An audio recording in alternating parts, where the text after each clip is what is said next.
ഇന്ന് നമ്മൾ പറയാൻ പോകുന്നത് ഗൾഫ് അക്കൗണ്ടിംഗ് സീരീസിലെ ഇമ്പോർട്ട് പർച്ചേസിനെ കുറിച്ചിട്ടാണ്. ഇമ്പോർട്ട് പർച്ചേസ് വിത്ത് കസ്റ്റം ഡ്യൂട്ടിയും കൂടി ഇന്ന് വീഡിയോയിൽ പറയുന്നുണ്ട്. അപ്പൊ നമ്മൾ ഇതിനു മുമ്പ് ഗൾഫ് അക്കൗണ്ടിംഗ് സീരീസിനെ കുറിച്ച് ഒരുപാട് വീഡിയോകൾ ചെയ്തിട്ടുണ്ട്.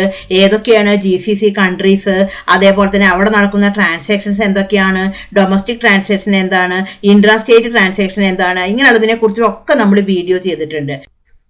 അതായത് ഇൻട്രാ GCC വരുമ്പോൾ അവിടെ റിവേഴ്സ് ചാർജ് മെക്കാനിസം ആണ് അപ്ലിക്കബിൾ ആവുക. അപ്പൊ അതിനെ കുറിച്ചിട്ട് നമ്മൾ വീഡിയോ ചെയ്തിട്ടുണ്ട്. ഈ ഇമ്പോർട്ട് പർച്ചേസ് ആവുമ്പോഴും അവിടെ അപ്ലിക്കബിൾ ആവുന്നത് റിവേഴ്സ് ചാർജ് മെക്കാനിസം ആണ്. അതേപോലെ തന്നെ UAEയുടെ VAT റിട്ടേൺ എങ്ങനെയാണ് ഫയൽ ചെയ്യുക, എങ്ങനെയാണ് പേയ്മെന്റ് കൊടുക്കുക, അതേപോലെ തന്നെ ഗൾഫിലെ സൂപ്പർ മാർക്കറ്റ് അക്കൗണ്ടിങ് എങ്ങനെയാണ് ടാലിയിൽ ചെയ്യുക, ഇങ്ങനെയുള്ള വീഡിയോകളൊക്കെ ചെയ്തിട്ടുണ്ട്. അപ്പോൾ കാണാത്തവർക്ക് വേണ്ടിയിട്ട് അതിന്റെ ലിങ്ക് ഞാൻ ഡിസ്ക്രിപ്ഷൻ ബോക്സിൽ കൊടുക്കാം. ഹലോ ഫ്രണ്ട്സ്, ഞാൻ Shyamala Narayanan. Welcome back to my channel Tally accounting Malayalam. എൻ്റെ വീഡിയോ ആദ്യമായിട്ടാണ് നിങ്ങൾ കാണണമെന്നുള്ളതുണ്ടെങ്കിൽ, എൻ്റെ ടീച്ചിങ് സ്റ്റൈല് നിങ്ങൾക്ക് ഇഷ്ടമാണെന്നുള്ളതുണ്ടെങ്കിൽ ഒന്ന് സബ്സ്ക്രൈബ് ചെയ്യണേ. അതിനോടൊപ്പം തന്നെ തൊട്ടടുത്തുള്ള ബെൽ ബട്ടണും കൂടി ഒന്ന് ക്ലിക്ക് ചെയ്യണേ. എന്നാൽ മാത്രമാണ് ഞാൻ ഇടുന്ന വീഡിയോകളുടെ നോട്ടിഫിക്കേഷൻ നിങ്ങൾക്ക് കിട്ടുള്ളൂ. അതേപോലെ തന്നെ ഇഷ്ടമായി കഴിഞ്ഞാൽ നിങ്ങളുടെ ഫ്രണ്ട്സിനോ റിലേറ്റീവ്സിനോ ഒക്കെ ഒന്ന് ഷെയർ ചെയ്ത് കൊടുക്കണേ. കാരണം അവരുടെ ഷെയറും ലൈക്കും കമൻറ്റും ഒക്കെ കാണുമ്പോഴാണ് എനിക്ക് വീഡിയോ ചെയ്യാനുള്ള ഒരു ഇൻസ്പിരേഷൻ. അപ്പോൾ ഞാൻ ഒരുപാട് യൂസ്ഫുൾ ആയിട്ടുള്ള വീഡിയോകൾ ചെയ്തിട്ടുണ്ട്. അപ്പോൾ നമുക്ക് ഒട്ടും താമസിയാതെ തന്നെ നമ്മുടെ വീഡിയോയിലേക്ക് കടക്കാം. അപ്പോൾ അതിന് വേണ്ടി ഞാൻ ഇവിടെ ഒരു കമ്പനി ക്രിയേറ്റ് ചെയ്ത് വെച്ചിട്ടുണ്ട്. അപ്പോൾ ഈ കമ്പനി ഞാൻ ഇവിടെ കൊടുത്തിരിക്കുന്നത് എമിറേറ്റ് എന്ന് പറയുന്നത് ദുബായി ആണ് ഞാൻ കൊടുത്തിരിക്കുന്നത്. അപ്പോൾ അവിടെ നാഷണൽ ഓട്ടോമാറ്റിക് ആയിട്ട് UAE എന്നുള്ളത് വന്നു. അപ്പോൾ ഇതാണ് ഇപ്പോൾ ഞാൻ ചെയ്തു വെച്ചിട്ടുള്ള കാര്യം എന്ന് പറയുന്നത്. ഇനി നമുക്ക് കുറച്ച് ലെഡ്ജറുകളാണ് ക്രിയേറ്റ് ചെയ്യേണ്ടത്. അപ്പോൾ നമുക്ക് എന്തൊക്കെ ലെഡ്ജറാണ് ക്രിയേറ്റ് ചെയ്യണമെന്നുണ്ടെങ്കിൽ, നമുക്ക് ആദ്യം പാർട്ടിയുടെ ലെഡ്ജർ ക്രിയേറ്റ് ചെയ്യണം. അതേപോലെ തന്നെ നമ്മൾക്ക് ഇൻപുട്ട് വാറ്റിന്റെ ലെഡ്ജർ ക്രിയേറ്റ് ചെയ്യണം. അതേപോലെ ഔട്ട്പുട്ട് വാറ്റ് ക്രിയേറ്റ് ചെയ്യണം. പിന്നെ നമുക്ക് tax on import of purchase മറ്റൊരു ലെഡ്ജറും കൂടി നമുക്ക് ക്രിയേറ്റ് ചെയ്യണം. കസ്റ്റം ഡ്യൂട്ടി ക്രിയേറ്റ് ചെയ്യണം. അപ്പം നമുക്കത് എങ്ങനെയാണ് ചെയ്യുക എന്നുള്ളത് നമുക്ക് നോക്കാം. അപ്പോൾ ആദ്യമായിട്ട് നമുക്ക് ലെഡ്ജർ ക്രിയേറ്റ് ചെയ്യാം. അപ്പോൾ അതിന് വേണ്ടിയിട്ട് ഇവിടെ ക്രിയേറ്റ് സെലക്ട് ചെയ്തിട്ടെടുത്തു. ഇവിടെ നമുക്ക് ലെഡ്ജർ സെലക്ട് ചെയ്തിട്ടെടുക്കാം. അപ്പോൾ ഇവിടെയാണ് നമുക്ക് ലെഡ്ജറിന്റെ പേര് കൊടുക്കാം. ഫസ്റ്റിൽ നമുക്ക് ഒരു പാർട്ടിയുടെ പേരാണ് ഇവിടെ നമുക്ക് കൊടുക്കേണ്ടത്. അപ്പോൾ ഇവിടെ നമുക്ക് ആ പാർട്ടിയുടെ പേര് കൊടുക്കാം. ഇപ്പം നമുക്ക് ഇവിടെ പേര് കൊടുക്കാം. ഇപ്പോൾ കേസർ. അണ്ടർ നമുക്ക് സൺഡ്രി ക്രെഡിറ്ററിലേക്ക് നമുക്ക് സെലക്ട് ചെയ്തിട്ടെടുക്കാം. ഇവിടെ നമുക്ക് അണ്ടർ സൺഡ്രി ക്രെഡിറ്ററിലേക്ക് സെലക്ട് ചെയ്തിട്ടെടുത്തു. അപ്പോൾ ഇവിടെ നമുക്ക് ഒരു ഓപ്ഷൻ ചോദിക്കും, maintain balance bill by bill. ഈ ഒരു ഓപ്ഷൻ നമ്മൾ എപ്പോഴും യെസ് കൊടുക്കണം. ഇവിടെ യെസ് കൊടുത്തു, ജസ്റ്റ് എൻ്റർ അടിച്ചു. ഇവിടെ നമുക്ക് എന്താണ്, ഇവിടെ ആ പാർട്ടി എവിടെയാണ് നിൽക്കുന്നത്. അപ്പോൾ നമ്മൾ ദുബായിലാണ് നിൽക്കുന്നത്. എപ്പോഴാണ് ഇമ്പോർട്ട് ആവുക, നമ്മളെന്താണ് വേറൊരു രാജ്യത്തു നിന്ന് ഗുഡ്സ് വാങ്ങിക്കുമ്പോഴാണ്. അപ്പോൾ നമ്മൾ ഇന്ത്യയിൽ നിന്നാണ് നമ്മൾ ഗുഡ്സ് വാങ്ങിക്കുന്നത്. അപ്പോൾ ഇവിടെ നമ്മൾക്ക് എമിറേറ്റ് എന്ന് പറഞ്ഞാൽ നമുക്ക് ഇവിടെ സ്റ്റേറ്റ് ആണെന്നുണ്ടെങ്കിൽ നമുക്ക് ഇവിടെ കേരള കൊടുക്കാം. അപ്പോൾ ഇന്ത്യ ഓട്ടോമാറ്റിക് ആയിട്ട് വന്നു. അതായത് ദുബായിൽ നിൽക്കുന്ന നമ്മൾ ഇന്ത്യയിൽ നിന്ന് ഗുഡ്സ് പർച്ചേസ് ചെയ്യുന്നു. ഇവിടെ നമ്മൾ ജസ്റ്റ് എൻ്റർ അടിച്ചു. ഇവിടെ നമുക്ക് ജസ്റ്റ് എൻ്റർ അടിക്കാം. ഇവിടെ നമുക്ക് എൻ്റർ അടിച്ചു. ആ ലെഡ്ജർ നമ്മൾ സേവ് ചെയ്ത് കഴിഞ്ഞു. അടുത്തതാണെന്നുണ്ടെങ്കിൽ നമുക്ക് ഇവിടെ ലെഡ്ജർ കൊടുക്കാം 5% ഇൻപുട്ട് വാറ്റ്. 5% ഇൻപുട്ട് വാറ്റ് എന്നുള്ള ലെഡ്ജർ കൊടുത്തു. ഇതിന് അണ്ടർ എന്താണ് കൊടുക്കേണ്ടത്, ഡ്യൂട്ടീസ് ആൻഡ് ടാക്സസിലേക്കാണ് കൊടുക്കേണ്ടത്. ഇവിടെ നമുക്ക് ഡ്യൂട്ടീസ് ആൻഡ് ടാക്സസിലേക്ക് നമുക്ക് സെലക്ട് ചെയ്തിട്ടെടുക്കാം. എൻ്റർ അടിച്ചു. ഇവിടെ വാറ്റിലേക്ക് കൊടുത്തു. ജസ്റ്റ് എൻ്റർ അടിച്ചു കഴിഞ്ഞതിന് ശേഷം സേവ് ചെയ്തു. അടുത്തത് നമുക്ക് 5% ഔട്ട്പുട്ട് വാറ്റ് എന്നുള്ള ലെഡ്ജർ ക്രിയേറ്റ് ചെയ്യാം. 5% ഔട്ട്പുട്ട് വാറ്റ് ലെഡ്ജർ ക്രിയേറ്റ് ചെയ്തു. Under duties and taxes create ചെയ്തു. ഇവിടെ വാറ്റിലേക്ക് സെലക്ട് ചെയ്തിട്ടെടുത്തു. ഇതും എൻ്റർ അടിച്ചു കഴിഞ്ഞിട്ട് സേവ് ചെയ്തു. അടുത്ത് നമുക്ക് ഒരു ലെഡ്ജറും കൂടി ക്രിയേറ്റ് ചെയ്യാം, tax on import of purchase. നമ്മൾ അഡ്ജസ്റ്റ് ചെയ്യാൻ വേണ്ടിയിട്ടാണ് ഈ ഒരു ലെഡ്ജർ നമ്മൾ ക്രിയേറ്റ് ചെയ്യണത്. അപ്പോൾ ഇതിൻ്റെ അണ്ടർ നമുക്ക് കറൻറ്റ് അസറ്റിലേക്കാണ് നമുക്ക് കൊടുക്കേണ്ടത്. നമുക്ക് ഇങ്ങോട്ട് കിട്ടാനുള്ളതാണ്. അപ്പോൾ ഇവിടെ നമുക്ക് കറൻറ്റ് അസറ്റിലേക്ക് നമുക്ക് സെലക്ട് ചെയ്തിട്ടെടുത്തു. ഇവിടെ നമ്മൾ ജസ്റ്റ് എൻ്റർ അടിച്ചു കഴിഞ്ഞിട്ട് അതും നമുക്ക് ഇവിടെ എൻ്റർ അടിച്ചു കഴിഞ്ഞിട്ട് നമുക്ക് ഇത് നമ്മൾ സേവ് ചെയ്തു. അടുത്ത് നമുക്ക് എന്താണ്, പർച്ചേസിൻ്റെ ലെഡ്ജർ ക്രിയേറ്റ് ചെയ്യാം. അപ്പോൾ ഇമ്പോർട്ട് പർച്ചേസ് പറഞ്ഞിട്ട് നമുക്കൊരു ലെഡ്ജർ ക്രിയേറ്റ് ചെയ്യാം. അണ്ടർ എന്താണ്, പർച്ചേസ് അക്കൗണ്ട് ആണ്. നമുക്ക് ഇവിടെ P അടിച്ചു. ഇവിടെ പർച്ചേസ് അക്കൗണ്ട്സിലേക്ക് സെലക്ട് ചെയ്തിട്ടെടുത്തു. ഇവിടെ നമുക്ക് inventory values R affected, yes കൊടുത്തു. എൻ്റർ അടിച്ചു. ഇവിടെ നമുക്ക് നാച്ചർ ഓഫ് ട്രാൻസാക്ഷൻ എന്നുള്ളത് നമുക്ക് ഇവിടെ ഇമ്പോർട്ട് ടാക്സബിളിലേക്ക് നമുക്ക് സെലക്ട് ചെയ്തിട്ടെടുത്തു. നമ്മളിവിടെ ജസ്റ്റ് എൻ്റർ അടിച്ചു. അപ്പോൾ ഇവിടെ ടാക്സ് ഓട്ടോമാറ്റിക് ആയിട്ട് വന്നു. ഇവിടെ ഗുഡ്സിലേക്ക് കൊടുത്തു. എൻ്റർ അടിച്ചു കഴിഞ്ഞിട്ട് ഇത് സേവ് ചെയ്തു. നമ്മൾ ഇത്രയും ലെഡ്ജേഴ്സാണ് നമ്മൾ ക്രിയേറ്റ് ചെയ്തിട്ടുണ്ടായിരുന്നത്. നമുക്ക് ക്രിയേറ്റ് ചെയ്ത ലെഡ്ജേഴ്സൊക്കെ നമുക്കൊന്ന് നോക്കാം. അതിന് വേണ്ടിയിട്ട് നമുക്ക് ഓൾട്ടർ സെലക്ട് ചെയ്തിട്ടെടുത്തു, അതിൽ ലെഡ്ജർ സെലക്ട് ചെയ്തിട്ടെടുത്തു. അപ്പോൾ ഇവിടെ നോക്കിക്കഴിഞ്ഞാൽ നമുക്ക് ക്രിയേറ്റ് ചെയ്തിട്ടുള്ള ലെഡ്ജറൊക്കെ കാണാൻ പറ്റും. ഇൻപുട്ട് വാറ്റ്, ഔട്ട്പുട്ട് വാറ്റ്, അതേപോലെ തന്നെ ഇമ്പോർട്ട് പർച്ചേസ്, പാർട്ടി, അതേപോലെ തന്നെ tax on import of purchase. ഇത്രയും ലെഡ്ജറുകളാണ് നമ്മൾ ക്രിയേറ്റ് ചെയ്തിട്ടുണ്ടായിരുന്നത്. ഇനി നമുക്ക് കസ്റ്റം ഡ്യൂട്ടി എന്നുള്ളൊരു ലെഡ്ജറും കൂടി ക്രിയേറ്റ് ചെയ്യണം. ഇവിടെ നമുക്ക് കസ്റ്റം ഡ്യൂട്ടി കൊടുക്കാം. ഇവിടെ നമുക്ക് കസ്റ്റം ഡ്യൂട്ടി കൊടുത്തു, എൻ്റർ അടിച്ചു. അപ്പോൾ ഇത് നമുക്ക് എന്താണ്, ഒന്നുകിൽ ഇത് പർച്ചേസിലേക്ക് കൊടുക്കാം, കാരണം പർച്ചേസിൻ്റെ കൂടെ ആഡ് ചെയ്ത് വരേണ്ടതാണ്. അല്ലെങ്കിൽ നമുക്ക് ഡയറക്റ്റ് എക്സ്പെൻസിലേക്ക് സെലക്ട് ചെയ്തിട്ട് എടുക്കാം. കാരണം പർച്ചേസ് ചെയ്യുമ്പോൾ ബില്ലിൻ്റെ കൂടെ ഐറ്റത്തിൻ്റെ കൂടെ മെർജ് ചെയ്ത് വരേണ്ടതാണ്. അപ്പോൾ ഇവിടെ നമുക്ക് ഡയറക്റ്റ് എക്സ്പെൻസ് കൊടുക്കാം. നമുക്കിവിടെ ഡയറക്റ്റ് എക്സ്പെൻസ് സെലക്ട് ചെയ്തിട്ടെടുത്തു, എൻ്റർ അടിച്ചു. ഇപ്പോൾ ഡയറക്റ്റ് എക്സ്പെൻസ് കൊടുത്തു കഴിഞ്ഞിട്ടുണ്ടെങ്കിൽ മാത്രം പോരാ, ഇവിടെ നമുക്ക് ഇത് ഈ ഐറ്റത്തിലേക്ക് മെർജ് ചെയ്ത് വരണം എന്ന് വിചാരിക്കുക. നമുക്ക് ഇവിടെ ഒരു ഓപ്ഷൻ നമ്മൾ ഉപയോഗിക്കണം. ഇവിടെ നമുക്കൊരു ഓപ്ഷൻ ഉപയോഗിക്കണം, method of appropriation to allocate additional cost in purchase invoice. അപ്പോൾ ഇവിടെ നമുക്ക് ഒന്നുകിൽ നമുക്ക് അപ്രോപ്രിയേറ്റ് ബൈ ക്വാണ്ടിറ്റി, അല്ലെങ്കിൽ വാല്യൂവിൻ്റെ മുകളിലാണെങ്കിൽ വാല്യൂവിലേക്കാണ് കൊടുക്കേണ്ടത്. ഇതിവിടെ വന്നിട്ടില്ല എന്ന് വിചാരിക്കുക. ജസ്റ്റ് ഇവിടെ വെച്ചിട്ടൊന്ന് F12 അടിക്കുക. ഇവിടെ വെച്ചിട്ട് നമുക്ക് F12 അടിച്ചു കഴിഞ്ഞിട്ടുണ്ടെങ്കിൽ നമുക്ക് ഇവിടെ നമുക്ക് ഒരു ഓപ്ഷൻ നമുക്കിവിടെ കാണാൻ പറ്റും, select appropriation methods to allocate additional cost. ഈ ഒരു ഓപ്ഷൻ എസ് കൊടുത്തു കഴിഞ്ഞാൽ നമുക്കത് അവിടെ ആക്റ്റീവായിട്ട് കാണുക. അപ്പോൾ ഇവിടെ നമ്മൾ ജസ്റ്റ് നമുക്ക് ഇവിടെ അപ്രോപ്രിയേറ്റ് ബൈ വാല്യൂയിലേക്ക് സെലക്ട് ചെയ്തിട്ടെടുത്തു. ഇവിടെ നമുക്ക് ജസ്റ്റ് എൻ്റർ അടിച്ച് കഴിഞ്ഞിട്ട് അത് സേവ് ചെയ്തു. ഇത്രയും ലെഡ്ജറുകളാണ് നമ്മൾ ഉണ്ടാക്കിയിട്ടുണ്ടായിരുന്നത്. ഇനി നമുക്ക് ട്രാൻസാക്ഷൻ ആണ് ചെയ്യേണ്ടത്. നമുക്ക് എസ്കേപ്പ് ചെയ്തു, വൗച്ചർ സെലക്ട് ചെയ്തിട്ടെടുത്തു. ഫസ്റ്റ് എൻട്രി നമുക്ക് പർച്ചേസിൻ്റെ എൻട്രി ചെയ്യാം. അപ്പോൾ ഇവിടെ നമുക്ക് F9 സെലക്ട് ചെയ്തിട്ടെടുത്തു. ഇവിടെ നമുക്ക് ബിൽ നമ്പർ കൊടുത്തു, എൻ്റർ അടിച്ചു. ഇവിടെ പാർട്ടിയുടെ പേര്, അപ്പോൾ പാർട്ടി ഓൾറെഡി ഉണ്ടാക്കിയിട്ടുണ്ടായിരുന്നു. ഇവിടെ കേസ് എന്നുള്ളതായിരിക്കും സെലക്ട് ചെയ്തിട്ടെടുത്തു. ഇവിടെ നമുക്ക് ജസ്റ്റ് എൻ്റർ അടിക്കാം. ഇവിടെ നമുക്ക് ഡീറ്റെയിൽസ് ഒക്കെ കൊടുക്കാം. ഇവിടെ ജസ്റ്റ് എൻ്റർ അടിച്ചു. ഇവിടെയും നമ്മൾ ജസ്റ്റ് എൻ്റർ അടിച്ചു. ഇവിടെയും എൻ്റർ അടിച്ചു. എൻ്റർ അടിച്ച് കഴിഞ്ഞാൽ ഇവിടെ നമുക്ക് പർച്ചേസ് ലെഡ്ജർ, നമ്മൾ ഓൾറെഡി പർച്ചേസിൻ്റെ ലെഡ്ജർ ഉണ്ടാക്കിയിട്ടുണ്ടായിരുന്നു, ഇമ്പോർട്ട് പർച്ചേസ് പറഞ്ഞിട്ട് ഉണ്ടാക്കിയിട്ടുണ്ടായിരുന്നു. അതിലേക്ക് സെലക്ട് ചെയ്തിട്ടെടുത്തു. ഇവിടെ name of item Alt C അടിച്ച് നമുക്ക് ഐറ്റം ക്രിയേറ്റ് ചെയ്യാം. ഇപ്പോൾ മൊബൈൽ ക്രിയേറ്റ് ചെയ്തു. നമുക്ക് ഇവിടെ യൂണിറ്റ് കൊടുക്കാം. യൂണിറ്റ് ഇവിടെ നമ്പർ എന്നുള്ളതിലേക്ക് കൊടുത്തു. ഇവിടെ നമ്പർ കൊടുത്തു. ജസ്റ്റ് എൻ്റർ അടിച്ചു. ഇവിടെ എൻ്റർ അടിച്ചു, എൻ്റർ. അപ്പോൾ ഇവിടെ അപ്പോൾ ഇവിടെ ടാക്സബിലിറ്റിയുടെ ടാക്സബിൾ 5% ഗുഡ്സിലേക്ക് വന്നു. ജസ്റ്റ് എൻ്റർ അടിച്ചു. ഇവിടെ നമുക്ക് ക്വാണ്ടിറ്റി കൊടുക്കാം. ഇപ്പോൾ ക്വാണ്ടിറ്റി ആണെന്നുണ്ടെങ്കിൽ ഒരു 10 കൊടുത്തു. ഇപ്പോൾ റേറ്റ് ആണെന്നുണ്ടെങ്കിൽ ഒരു 10,000 കൊടുത്തു. 10,000 കൊടുത്തു. അപ്പോൾ ഇവിടെ മൊത്തത്തിലുള്ള വാല്യൂ പറയുന്നത് ഇവിടെ 1 lakh ആണ് വന്നിരിക്കുന്നത്. ഇത് നമ്മൾ ജസ്റ്റ് ഇവിടെ വെച്ചിട്ട് നമ്മൾ എൻ്റർ അടിച്ചു. അപ്പോൾ ഇവിടെ അങ്ങനെ നമുക്ക് കാണിക്കും നാച്ചുറൽ എന്ന് പറഞ്ഞിട്ട് ഇവിടെ അങ്ങനെ കാണിക്കും. ഇനിയിപ്പോൾ ഈ ഒരു ഓപ്ഷൻ നിങ്ങൾക്ക് വന്നിട്ടില്ല എന്ന് വിചാരിക്കുക. അപ്പോൾ ഇവിടെ വെച്ചിട്ട് ജസ്റ്റ് ഒന്ന് F12 അടിക്കുക. അപ്പോൾ F12 അടിച്ചു കഴിഞ്ഞിട്ടുണ്ടെങ്കിൽ നമുക്ക് ഇവിടെ ഒരു ഓപ്ഷൻ കാണാൻ പറ്റും. ഇവിടെ ജസ്റ്റ് എൻ്റർ അടിച്ചു കഴിഞ്ഞിട്ടുണ്ടെങ്കിൽ നമുക്ക് ഇവിടെ നമ്മൾ എൻ്റർ അടിച്ചു കഴിഞ്ഞിട്ടുണ്ടെങ്കിൽ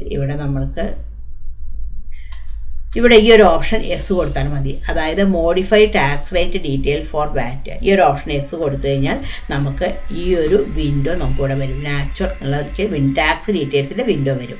അപ്പോൾ ഇവിടെ നമുക്ക് നാച്ചുറൽ, അപ്പോൾ ഇവിടെ നമുക്ക് ഓൾറെഡി ഇവിടെ ഇമ്പോർട്ട്സ് പറഞ്ഞിട്ടുണ്ട്. അപ്പോൾ ഇവിടെ നമുക്ക് ഇമ്പോർട്ട്സ് ടാക്സബിളിലേക്ക് നമുക്കിവിടെ സെലക്ട് ചെയ്തിട്ടെടുക്കാം.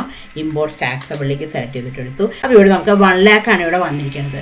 ഇപ്പോൾ ഇതിൻ്റെ കൂടെ നമുക്ക് എന്താണ് കസ്റ്റം ഡ്യൂട്ടി കൂടി കൊടുക്കണം. ഇപ്പോൾ ഒരു 10,000 ഒരു എക്സാമ്പിൾ പറയുകയാണ്, 10,000 ആണ് കസ്റ്റം ഡ്യൂട്ടി എന്ന് വിചാരിക്കുക. അപ്പോൾ അതും കൂടി കൂട്ടിയിട്ടുള്ള എമൗണ്ട് ആണ്. അപ്പോൾ അത് ഐറ്റത്തിലേക്ക് ഓട്ടോമാറ്റിക്കായിട്ട് മെർജ് ചെയ്തിട്ട് വരണം. അപ്പോൾ ഇവിടെ നമുക്ക് എന്ത് കൊടുക്കാം, 1,10,000 ഇവിടെ കൊടുക്കാം. അപ്പോൾ ഇത് എൻ്റർ അടിച്ചു കഴിഞ്ഞാൽ ഓട്ടോമാറ്റിക്കായിട്ട് നമുക്ക് ബില്ല് എടുക്കുമ്പോൾ അതിൽ നമുക്ക് കാണിക്കും. ഇപ്പോൾ നമ്മൾ ജസ്റ്റ് എൻ്റർ അടിച്ചു. ഇനി അതെങ്ങനെയാണ് വരിക എന്നുള്ളത് ഞാൻ ജസ്റ്റ് ഒന്ന് കാണിച്ചു തരാം. ഇവിടെ നമുക്ക് റിലേറ്റഡ് റിപ്പോർട്ട് സെലക്ട് ചെയ്തിട്ടെടുക്കാം.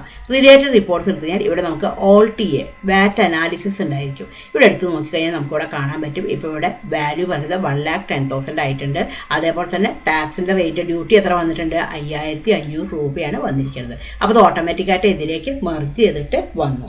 ഇത് നമുക്ക് ഇത് ജസ്റ്റ് എൻ്റർ അടിച്ച് കഴിഞ്ഞിട്ട് നമുക്ക് സേവ് ചെയ്തു. ന്യൂ റെഫറൻസ് വന്നു, എൻ്റർ അടിച്ചു വന്നിട്ട് ഈ ഒരു ബില്ല് സേവ് ചെയ്തു.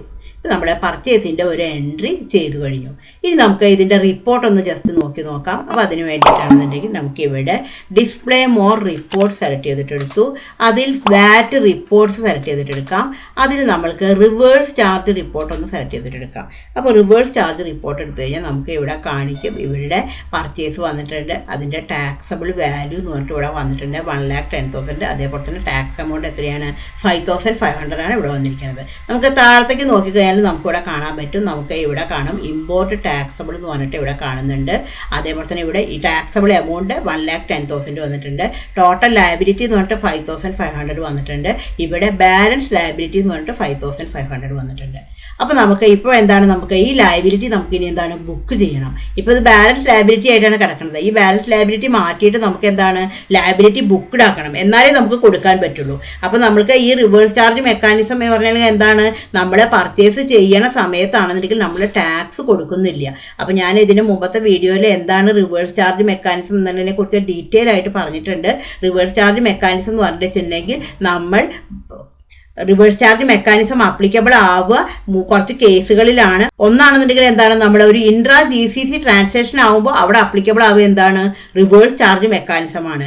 അതായത് ഒരു GCC കൺട്രിയിൽ നിന്ന് വേറൊരു GCC കൺട്രിയിൽ നിന്ന് വാങ്ങുകയാണെന്നുണ്ടെങ്കിൽ എന്താണ്, അപ്പോൾ അവിടെ അപ്ലിക്കബിൾ ആവുക റിവേഴ്സ് ചാർജ് മെക്കാനിസം. അതായത് ബില്ലിൽ ടാക്സ് വരില്ല. അപ്പോൾ റെസിപ്പിയൻ്റ് ആണ് എന്ത് ടാക്സ് അടയ്ക്കേണ്ടത് ഗവൺമെന്റിലേക്ക്. അത് കഴിഞ്ഞ് അടുത്ത പ്രാവശ്യം എന്താണ് അത് ക്ലെയിം ചെയ്തിട്ട് എടുക്കാനും പറ്റും. അതാണ് ഈ റിവേഴ്സ് ചാർജ് മെക്കാനിസം. അപ്പോൾ അതുകൊണ്ടാണ് നമുക്ക് അവിടെ ബില്ലിൽ കാണിക്കാത്തത്, ഇവിടെയാണ് നമ്മൾ കാണിക്കുക. ഈ ലയബിലിറ്റി നമുക്ക് എന്താണ് ബുക്ക്ഡ് ലയബിലിറ്റി ആക്കിയിട്ട് മാറ്റണം. അപ്പോൾ നെക്സ്റ്റ് മന്തിൽ നമുക്കത് ക്ലെയിം ചെയ്തിട്ട് എടുക്കാനും പറ്റും. അപ്പോൾ അതിനെക്കുറിച്ചിട്ട് ഞാൻ ഈ വീഡിയോയിൽ പറയുന്നുണ്ട്. അപ്പോൾ ഇവിടെ നമുക്ക് എങ്ങനെയാണ് അത് ചെയ്യാന്നുള്ളത് നോക്കാം. ഈ ലയബിലിറ്റി എങ്ങനെയാണ് ഇനി ബുക്ക്ഡ് ലയബിലിറ്റി ആക്കുക എന്നുള്ളത് നോക്കാം. ഇനി ഒന്ന് നമുക്ക് ജസ്റ്റ് ബാലൻസ് ഷീറ്റ് എടുത്ത് നോക്കാം. നമ്മൾ എസ്കേപ്പ് ചെയ്തിട്ട് പോയി നമുക്ക് ഇവിടെ ബാലൻസ് ഷീറ്റ് സെലക്ട് ചെയ്തിട്ട് എടുക്കാം. ഡീറ്റെയിൽ സെലക്ട് ചെയ്തിട്ട് എടുത്തു. ഇപ്പോൾ ഇവിടെ ബാലൻസ് ഷീറ്റ് നോക്കിക്കഴിഞ്ഞാൽ ഇവിടെ നമുക്ക് ഡ്യൂട്ടീസ് ആൻഡ് ടാക്സസ് ഒന്നും വന്നിട്ടില്ല. കാരണം എന്താണ്, നമ്മൾ ബില്ലിൽ കാണിച്ചിട്ടില്ല. അപ്പം നമ്മളുടെ ബാധ്യതയായിട്ട് വന്നിട്ടില്ല. അപ്പം നമുക്ക് എന്താണ്, നമ്മൾക്ക് ആ ലയബിലിറ്റി എന്താണ് ബുക്ക് ചെയ്യണം, എന്നാലാണ് നമ്മുടെ ബാധ്യതയായിട്ട് വരുള്ളൂ. അപ്പം നമുക്കത് എങ്ങനെയാണ് ചെയ്യാന്നുള്ളത് നോക്കാം. അപ്പോൾ അതിനുവേണ്ടി വീണ്ടും നമുക്ക് വാറ്റിൻ്റെ റിപ്പോർട്ടിലേക്ക് തന്നെ പോകാം. നമുക്ക് ഡിസ്പ്ലേ മോർ റിപ്പോർട്ട് സെലക്ട് ചെയ്തിട്ട് എടുത്തു. വാറ്റ് റിപ്പോർട്ട് സെലക്ട് ചെയ്തിട്ട് എടുക്കാം. അതിലാണെന്നുണ്ടെങ്കിൽ നമുക്ക് ഇവിടെ റിവേഴ്സ് ചാർജ് റിപ്പോർട്ട് സെലക്ട് ചെയ്തിട്ട് എടുത്തു. അപ്പോൾ ഇവിടെ നമുക്ക് നേരത്തെ അത് നമ്മൾ നേരത്തെ കണ്ട പോലെ തന്നെ ഇവിടെ നമുക്ക് ബാലൻസ് ലയബിലിറ്റി അപ്പോൾ ഇവിടെ നേരത്തെ കണ്ട പോലെ തന്നെ നമുക്ക് ബാലൻസ് ലയബിലിറ്റി വന്ന് കിടക്കുന്നുണ്ട്. നമുക്ക് ഈ ബാലൻസ് ലയബിലിറ്റി എന്താണ് ലയബിലിറ്റി ബുക്ക്ഡ് ആക്കി മാറ്റണം. അപ്പോൾ അതിന് നമ്മളൊരു ജേണൽ എൻട്രി ചെയ്തിട്ടാണ് നമ്മളത് ചേഞ്ച് ചെയ്തിട്ട് കൊടുക്കുക. അപ്പോൾ അതിന് വേണ്ടി ഇവിടെ തന്നെ നമുക്കൊരു ഓപ്ഷൻ ഉണ്ട്, statutory adjustment. Alt J press ചെയ്താൽ മതി. ഇവിടെ നമുക്ക് ജസ്റ്റ് ഒന്ന് ക്ലിക്ക് ചെയ്യാം. അപ്പോൾ ഇവിടെ നമുക്ക് കാണിക്കും നെയിം. അപ്പോൾ ഇവിടെ നമുക്ക് കാണിക്കും nature of adjustment, increase of tax liability. അതായത് ആ ഒരു ടാക്സ് ലയബിലിറ്റി എന്താണ് നമുക്ക് കൊടുക്കണം. അപ്പോൾ കൊടുക്കണമെങ്കിൽ എന്താണ് നമ്മളത് വർദ്ധിപ്പിക്കണം. അപ്പോൾ ഇൻക്രീസ് ഓഫ് ടാക്സ് ലയബിലിറ്റി കൊടുത്തു. ഇവിടെ നമുക്ക് അഡീഷണൽ ഡീറ്റെയിൽസ്, നമ്മളിപ്പോൾ ഇമ്പോർട്ടാണ് ചെയ്യണത്. അപ്പോൾ നേരത്തെ പറഞ്ഞിട്ടുണ്ടായിരുന്നു നമ്മൾ 3 കണ്ടീഷൻ്റെ മുകളിലാണ് നമ്മൾ ഈ റിവേഴ്സ് ചാർജ് മെക്കാനിസം വർക്കൗട്ട് ആവുക. ഇപ്പോൾ ഇവിടെ നമ്മൾ ഇമ്പോർട്ടാണ്. അപ്പോൾ ഇതിന് മുമ്പ് ഞാനൊരു വീഡിയോ ചെയ്തപ്പോൾ അവിടെ ഇൻട്രാ GCC പർച്ചേസിൻ്റെ മുകളിലാണ് ചെയ്തിട്ടുണ്ടായിരുന്നത്. അപ്പോൾ ആ വീഡിയോയുടെ ലിങ്ക് ഞാൻ ഡിസ്ക്രിപ്ഷൻ ബോക്സിൽ കൊടുക്കാം. ഇവിടെ ഇപ്പോൾ ഇമ്പോർട്ടിലേക്ക് സെലക്ട് ചെയ്തിട്ട് എടുത്തു. ഇവിടെ നമ്മൾ ജസ്റ്റ് എൻ്റർ അടിച്ചു. അപ്പോൾ ഇവിടെ നമ്മൾ ഇനി ഒരു എൻട്രിയാണ് നമ്മളിവിടെ കൊടുക്കേണ്ടത്. അപ്പോൾ നമുക്ക് എൻട്രി എന്താണ് കൊടുക്കേണ്ടത്, നമ്മൾ നേരത്തെ ഒരു ലെഡ്ജർ ഉണ്ടാക്കിയിട്ടുണ്ടായിരുന്നു, tax on import of purchase. ഈ ഒരു ലെഡ്ജറിലേക്കാണ് നമ്മൾ ഈ ഒരു ടാക്സിനെ നമ്മൾ അലോക്കേറ്റ് ചെയ്യണത്. അപ്പോൾ നമുക്ക് അത് ഡെബിറ്റിൽ നമ്മൾ അത് സെലക്ട് ചെയ്തിട്ട് എടുത്തു. ഇനിയിപ്പോൾ നമുക്ക് ടോട്ടൽ എമൗണ്ട് പറയുന്നത് 5,500 ആയിരുന്നു. എൻ്റർ അടിച്ചു. ക്രെഡിറ്റ് എന്നുള്ളത് നമ്മൾ എന്താണ് ഔട്ട്പുട്ട് വാറ്റിനെയാണ് ക്രെഡിറ്റ് ചെയ്യേണ്ടത്. കാരണം നമുക്ക് ബാധ്യത വർദ്ധിപ്പിക്കണമല്ലോ. അപ്പോൾ നമുക്ക് കൊടുക്കാനുണ്ടെങ്കിൽ നമുക്ക് എന്താണ് ലയബിലിറ്റി ഇൻക്രീസ് ആവില്ലേ ചെയ്യുക. അപ്പോൾ നമ്മൾ ക്രെഡിറ്റ് ചെയ്യില്ലേ ചെയ്യുക. അപ്പോൾ 5% ഔട്ട്പുട്ട് വാറ്റിലേക്ക് കൊടുത്തു. അപ്പോൾ ഇവിടെ 5%. അപ്പോൾ നമുക്ക് ടാക്സബിൾ വാല്യൂ നമുക്കിവിടെ കൊടുക്കാം. 1,10,000 കൊടുത്തു. ജസ്റ്റ് എൻ്റർ അടിച്ച് കഴിഞ്ഞിട്ട് ഇത് സേവ് ചെയ്തു. ഇപ്പോൾ ഇവിടെ നോക്കി കഴിഞ്ഞിട്ടുണ്ടെങ്കിൽ നമുക്കിവിടെ മനസ്സിലാവും ഇവിടെ ബാലൻസ് ലയബിലിറ്റിന്ന് മാറി ഇവിടെ എന്താണ് ലയബിലിറ്റി ബുക്ക്ഡ് എന്നുള്ളതിലേക്ക് നമുക്ക് ഈ ഒരു എമൗണ്ട് നമുക്കിവിടെ വന്നിട്ടുണ്ട്. ഇനി നമുക്ക് ജസ്റ്റ് ഒന്ന് ബാലൻസ് ഷീറ്റ് എടുത്ത് നോക്കാം. നമുക്ക് ജസ്റ്റ് ബാലൻസ് ഷീറ്റ് സെലക്ട് ചെയ്തിട്ട് എടുത്തു. ഡീറ്റെയിൽ സെലക്ട് ചെയ്തിട്ട് എടുത്തു. ഇപ്പോൾ ഇവിടെ നമുക്ക് നോക്കി കഴിഞ്ഞിട്ടുണ്ടെങ്കിൽ ഇവിടെ കാണാൻ പറ്റും ഡ്യൂട്ടീസ് ആൻഡ് ടാക്സസിലാണെന്നുണ്ടെങ്കിൽ ഇപ്പോൾ ഇവിടെ നമുക്ക് ടാക്സ് ഇവിടെ വന്നിട്ടുണ്ട്. അതേപോലെ തന്നെ ഇവിടെ ടാക്സ് ഓൺ ഇമ്പോർട്ട് ഓഫ് പർച്ചേസിൽ ഈ എമൗണ്ട് വന്നിട്ടുണ്ട്. ഇനി നമ്മൾ അടുത്തത് എന്താണ്, നമ്മളിനി എന്താണ് ഗവൺമെന്റിലേക്ക് ടാക്സ് അടയ്ക്കുകയാണ് ചെയ്യുക. എന്നിട്ട് നമുക്ക് അടുത്ത മാസം നമുക്ക് ഇതിങ്ങോട്ട് തിരിച്ച് കിട്ടും ചെയ്യും. അപ്പോൾ ആ എൻട്രി എല്ലാം നമ്മൾ ഇന്നത്തെ വീഡിയോയിൽ കാണിക്കുന്നുണ്ട്. അപ്പോൾ നമുക്ക് എന്താണ് കൊടുക്കണമെങ്കിൽ നമ്മൾ എന്താണ് ചെയ്യേണ്ടത്, പേയ്മെൻ്റ് ആണ് എടുക്കേണ്ടത്. അപ്പോൾ നമുക്ക് വാറ്റിൻ്റെ റിപ്പോർട്ടിലേക്ക് പോകാം. ഡിസ്പ്ലേ മോർ റിപ്പോർട്ട് സെലക്ട് ചെയ്തിട്ട് എടുത്തു. വാറ്റ് റിപ്പോർട്ട്സ് സെലക്ട് ചെയ്തിട്ട് എടുക്കാം. അതിൽ നമുക്ക് വാറ്റ് 201 എടുത്തു. അപ്പോൾ വാറ്റ് 201 എടുത്തു കഴിഞ്ഞാൽ നമുക്ക് ഇവിടെ കാണാൻ പറ്റും പേയബിൾ എന്ന് പറഞ്ഞിട്ട് നമ്മുടെ എമൗണ്ട് നമുക്കിവിടെ കിടക്കുന്നുണ്ട്. നമ്മൾ ഈ എമൗണ്ട് അടയ്ക്കുകയാണ് ചെയ്യുന്നത്. അടയ്ക്കുന്നത്. അപ്പോൾ അടയ്ക്കാൻ വേണ്ടിയിട്ടാണെന്നുണ്ടെങ്കിൽ നമുക്ക് ഇവിടെ സ്റ്റാറ്റ്യൂട്ടറി പേയ്മെൻറ്റ് എന്നൊരു ഓപ്ഷൻ ഉണ്ട്. സ്റ്റാറ്റ്യൂട്ടറി പേയ്മെൻറ്റ് സെലക്ട് ചെയ്തിട്ടെടുത്തു. ഇവിടെ നമുക്ക് 1 ജാനുവരി ടു 31 ജാനുവരിയാണ്. നമ്മൾ ജസ്റ്റ് എൻ്റർ അടിച്ചു. ഇവിടെ നമ്മൾക്ക് ബാങ്ക് നമുക്കിവിടെ കൊടുക്കാം. ഇവിടെ നമ്മുടെ ബാങ്ക് സെലക്ട് ചെയ്തിട്ട് എടുത്തു, എൻ്റർ അടിച്ചു. അപ്പോൾ ഇവിടെ നമുക്ക് എന്താണ് 5% ഔട്ട്പുട്ട് വാറ്റ് നമുക്കിവിടെ കൊടുത്തു. ഔട്ട്പുട്ട് വാറ്റിലാണെന്നുണ്ടെങ്കിൽ ഇവിടെ 5500 കൊടുത്തു. അതേപോലെ തന്നെ ഇവിടെ നമുക്ക് എന്താണ് കസ്റ്റംസ് ഡ്യൂട്ടിയും കൂടി നമ്മൾ കൊടുക്കുന്നുണ്ട്. അപ്പോൾ ഇവിടെ നമുക്ക് കസ്റ്റംസ് ഡ്യൂട്ടി നമ്മൾ സെലക്ട് ചെയ്തിട്ട് എടുത്തു. അപ്പോൾ ഇവിടെ നമുക്ക് കസ്റ്റം ഡ്യൂട്ടി നമുക്ക് സെലക്ട് ചെയ്തിട്ട് എടുക്കാം. കസ്റ്റം ഡ്യൂട്ടി എടുത്തു. കസ്റ്റം ഡ്യൂട്ടി ആണെന്നുണ്ടെങ്കിൽ നമുക്ക് 10,000 ആയിരുന്നു. അപ്പോൾ നമുക്കിവിടെ 10,000 കൊടുക്കാം. എൻ്റർ അടിച്ച് നമുക്ക് ഇത് എൻ്റർ അടിച്ചിട്ട് സേവ് ചെയ്തു. നമുക്ക് ചെക്കിൻ്റെ ഡീറ്റെയിൽസ് ഒക്കെ കൊടുക്കാം. നമ്മൾ ജസ്റ്റ് എൻ്റർ അടിച്ചിട്ട് സേവ് ചെയ്തു. ഇനി നമുക്ക് ജസ്റ്റ് ഒന്ന് നമുക്ക് റിപ്പോർട്ട് എടുത്തിട്ട് നോക്കാം. ഇപ്പോൾ ഇവിടെ നമുക്ക് റിപ്പോർട്ട് എടുത്ത് നോക്കി കഴിഞ്ഞിട്ട് വെച്ചിട്ടുണ്ടെങ്കിൽ നമുക്ക് ഇവിടെ ഇപ്പോൾ ഡ്യൂട്ടീസ് ആൻഡ് ടാക്സസിലൊന്നും വന്നിട്ടില്ല. ഇവിടെ നമുക്ക് കറണ്ട് ലാബിറ്റിൽ നമ്മൾ പർച്ചേസ് ചെയ്തിട്ടുള്ള എമൗണ്ട് കിടക്കുന്നുണ്ട്. അതേപോലെ ഇവിടെ നമുക്ക് എന്താണ് ടാക്സ് ഓൺ ഇമ്പോർട്ട് ഓഫ് പർച്ചേസിൽ 5500 കിടക്കുന്നുണ്ട്. ഇനി ഇതിന് നമുക്ക് എന്താക്കിയിട്ട് മാറ്റണം, നമുക്ക് റീഫണ്ട് കിട്ടാവുന്ന തരത്തിലാക്കി മാറ്റണം. അതായത് ഇൻപുട്ട് ടാക്സ് ക്രെഡിറ്റ് ആക്കിയിട്ട് മാറ്റണം. അപ്പോൾ അതിന് നമ്മൾ ഒരു എൻട്രിയും കൂടി നമ്മൾ ചെയ്യണം. അതിനുവേണ്ടി നമ്മൾ വൗച്ചർ സെലക്ട് ചെയ്തിട്ടെടുത്തു, ജേണൽ സെലക്ട് ചെയ്തിട്ടെടുത്തു. ഇനി നമുക്ക് എന്താണ് ഇൻപുട്ട് ടാക്സിനെയാണ് നമ്മൾ ഡെബിറ്റ് ചെയ്യേണ്ടത്. കാരണം അതിലേക്ക് എമൗണ്ട് ഇൻക്രീസ് ആക്കണം. അപ്പോൾ 5% ഇൻപുട്ട് വാറ്റ് എടുത്തു. നമുക്കിവിടെ 5500 കൊടുത്തു. ഇനി മുമ്പ് നമ്മൾ ടാക്സ് ഓൺ ഇമ്പോർട്ട് ഓഫ് പർച്ചേസിനെ നമ്മൾ ഡെബിറ്റ് ചെയ്യാണ് ചെയ്തിട്ടായിരുന്നത്. ഇപ്പം നമുക്കതിനെ ഇല്ലാതെയൊക്കെ നമുക്ക് എന്താ ചെയ്യേണ്ടത്, ക്രെഡിറ്റ് ചെയ്യാണ് ചെയ്യേണ്ടത്. അപ്പോൾ നമുക്കതിനെ ക്രെഡിറ്റ് ചെയ്തു. അപ്പോൾ ഇവിടെ നമുക്ക് നോക്കി കഴിഞ്ഞിട്ട് വെച്ചെങ്കിൽ മനസ്സിലാവും. ഇപ്പോൾ ഇവിടെ എമൗണ്ട് എന്താണ് നില്ലായിട്ട് മാറിയിട്ടുണ്ട്. ഇൻപുട്ട് വാറ്റിലേക്ക് എമൗണ്ട് വരും ചെയ്തു. അതായത് നമുക്ക് ഇത് ഇങ്ങോട്ട് റീഫണ്ടബിൾ ആണ്. അപ്പോൾ ഇവിടെ നമുക്ക് ഈ ഒരു എമൗണ്ട് നില്ലായിട്ട് മാറിയിട്ടുണ്ട്. ഇത് നമുക്ക് എൻ്റർ അടിച്ച് കഴിഞ്ഞിട്ട് സേവ് ചെയ്യാം. നമുക്ക് ജസ്റ്റ് ഇനി ഒന്ന് ബാലൻസ് ഷീറ്റ് എടുത്ത് നോക്കാം. ബാലൻസ് ഷീറ്റ് എടുത്തു, ഡീറ്റെയിൽഡ് സെലക്ട് ചെയ്തിട്ട് എടുത്തു. ഇപ്പോൾ ഇവിടെ നമുക്ക് നോക്കി കഴിഞ്ഞിട്ടുണ്ടെങ്കിൽ മനസ്സിലാവും. ഇവിടെ നമുക്ക് ഡ്യൂട്ടീസ് ആൻഡ് ടാക്സസിൽ 5500 വന്നിട്ടുണ്ട്. അതായത് ഇത് നമുക്ക് എന്താണ് അടുത്ത പ്രാവശ്യം എന്താണ് ക്ലെയിം ചെയ്തിട്ട് നമുക്ക് എടുക്കാം. അതേപോലെ ഇവിടെ നമുക്ക് ടാക്സ് ഓൺ ഇമ്പോർട്ട് ഓഫ് പർച്ചേസിൻ്റെ എമൗണ്ട് എന്താണ് ഇവിടെ നമുക്ക് നില്ലായിട്ട് മാറിയിട്ടുണ്ട്. അപ്പോൾ ഈ രീതിയിലാണ് നമ്മൾ GCC ഇമ്പോർട്ട് പർച്ചേസിൻ്റെ എൻട്രി നമ്മൾ ചെയ്യുക. ഈ വീഡിയോ നിങ്ങൾക്ക് യൂസ്ഫുൾ ആയി എന്ന് തന്നെ ഞാൻ വിചാരിക്കുന്നു. Thank you for watching.